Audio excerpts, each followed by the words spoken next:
وسره ویجیټیبل کټلس دی او دا څه شی دی؟ نهاري دی. دا ګوره تاسو ویل چې نهاري پاکستانی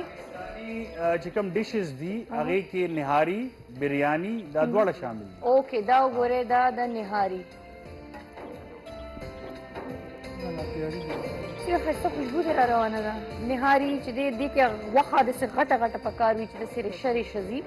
پخلی باندې ټوله توجه پخلی ته کوي. نهاري د هر چا خپله طریقه وي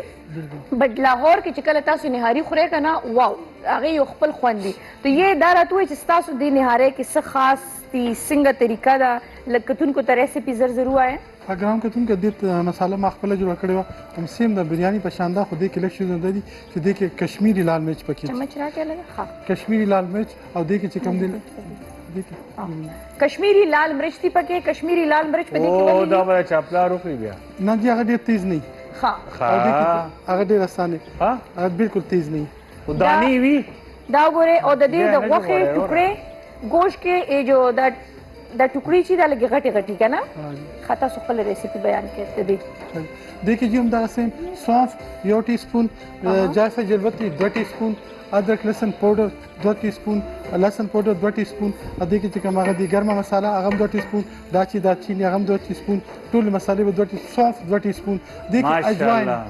اجواین هاف ټی سپون دا ټول به تاسو واله هم سیم به یار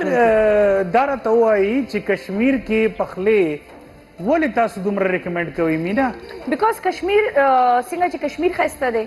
څومره چې د کشمیر ښکلا ده څنګه چې د کشمیر خلک ښایسته دي څنګه چې د کشمیر خوراکي ښایسته دي څنګه چې کشمیري څادرې ښایسته دي شال مزداري داسې کشمیر کوکینګ آیل ذایقهدار هم دي خوشبودار هم دي او بله دا یې که نه چې ته بازار کې یو نوي څیز باندې ستا ټرست اعتماد نه جوړېږي چې کله یو وخت تیر شوي یو تاریخ وي نو تا ته پوهېږي چې واقعي دا چې دی نو دوی په صحت باندې په کوالټۍ باندې په دې شی باندې کمپرومایز نه کوي تاسو له کوالټي درکوي نو بهترین د کشمیر کوکنگ آئل اینڈ بناسپتی جو بھی بنائے اچھا بنائے کشمیر میں کھائے. تھینک یو شیروان بھائی.